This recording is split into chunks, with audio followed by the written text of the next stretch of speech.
단기간에 토플 고득점 당연히 가능합니다.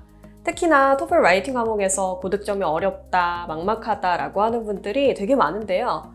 사실 글을 잘 써보려면 잘 쓴 글들을 최대한 많이 보고 또 글에 나오는 표현들을 활용해서 나만의 답변을 써보는 연습이 필요합니다. 우리 해커스학원 토플 라이팅 강의에서는 양질의 자료집과 그리고 또 이 자료를 체화시키기 위한 체계적인 스터디 시스템을 가지고 있습니다. 따라서 해커스학원 선생님들이 제공하는 모델 에세이, 시험 팁, 암기 자료 등을 사용한다면 막막한 토플 라이팅 과목도 어렵지 않게 최단기간에 고득점 달성 가능합니다. 첫 번째, 토플 스피킹 섹션은 어떤 문장을 말해도 기본 점수는 어느 정도 무조건 준다? 아닙니다. 그만큼 공부해야 되는 양이 꽤 많다 보니까 이제 주로 효율적으로 시간을 분배해서 학습하는 게 어려운 학생들이 자포자기하며 하시는 말씀이거나 잘못된 스피킹 학습 방법으로 굉장히 많은 시간을 투자했음에도 불구하고 원하는 목표 점수를 받지 못했던 학생들이 속상해서 하는 말이 아닌가 싶습니다. 스피킹도 문제와 전혀 관련 없는 문장들로만 응답을 이어나가거나 아니면 어느 정도 관련 있는 문장이라 할지라도 의미 전달이 거의 되지 않는 문장들, 문법 실수가 좀 많아서 의미 구조가 이제 전달이 안 되는 그런 문장들이겠죠. 이럴 경우 당연히 10점 미만의 점수를 받을 수도 있습니다. 자, 그렇기 때문에 각각 스피킹 유형별로 응답해 드린 템플릿은 기본적으로 무조건 외워가셔야지만 어느 정도의 점수를 받을 수가 있고요. 응답 시간이 45초인 독립형은 의미가 전달되는 수준의 문장을 적어도 5문장 이상, 응답 시간이 60초로 제한되어 있는 통합형 3문제는 각각 최소 7문장 또는 8문장의 주제와 관련된 문장을 말씀을 하셔야지만 20점 이상을 받을 수가 있습니다. 두 번째, 한국에서만 공부하던 학생은 아무리 노력해도 25점 이상의 고득점은 받기 어렵다? 아닙니다. 자, 제가 해커스학원에서 토플 스피킹을 가르쳤던 대부분의 학생들, 거의 95% 이상의 학생들은 여행 외 해외에서 교육을 받은 경험이 없는 토종 한국 학생들이었습니다. 물론 많은 훈련과 시간 투자가 필요하긴 하지만 자신감 있게 발성하는 훈련, 본인에게 부족한 부분을 파악하고 스피킹 문제별 채점 요소에 맞춰서 집중적으로 훈련하는 연습만으로도 원어민 정도의 영어를 구사하지 않아도 여러분 25점 이상 충분히 받을 수가 있습니다. 자, 이제 이런 오해들로 인해 일찌감치 스피킹을 포기해버리는 일은 절대 있으면 안 됩니다.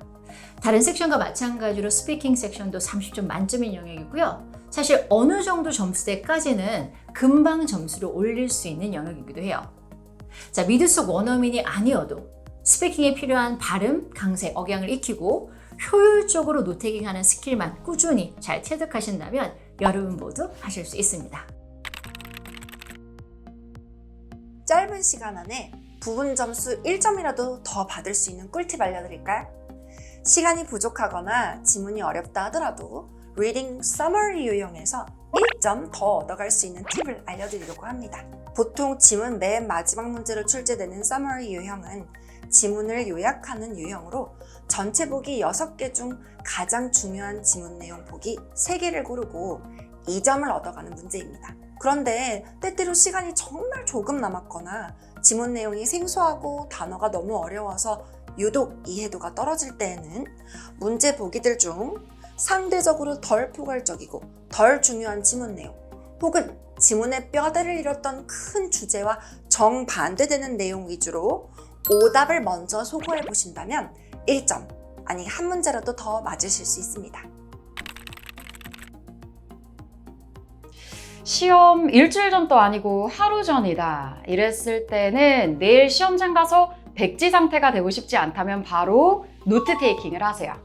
리스닝 영역은 차분한 마음으로 이미 들었었던 문제의 음원을 다시 반복해서 들으면서 구조화된 노트 테이킹을 연습하고 문제의 포인트를 눈으로 맞춰보는 과정이 상당히 중요해요. 근데 여기서 가장 핵심은 본인이 원래 듣던 음원 속도의 1.1 또는 1.2배속으로 설정을 해놓고 속도감이 있는 음원을 들어주시면 됩니다. 그래서 들으면서 문제의 출제 포인트를 집을 수 있는 핵심만 쏙쏙 골라서 간략화된 노트 테이킹을 다시 완성해 보세요. 또 이에 기반해서 본인이 이전에 들었었던 문제를 다시 눈으로 보면서 풀어보세요. 그러니까 시험 하루 전이니까 당연히 무리하실 필요는 없고 본인이 평소에 가장 어려움을 느꼈었던 토픽들 딱 5가지만 골라서 들어보세요.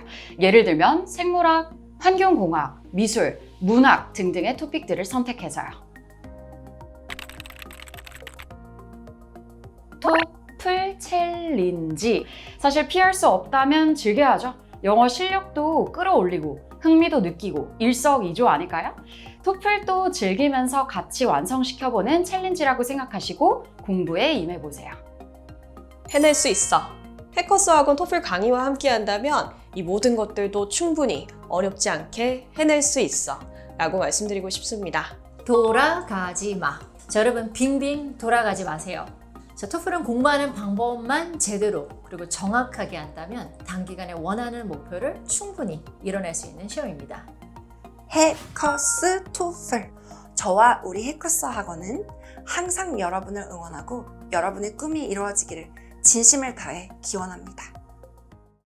점수 잡는 Hackers.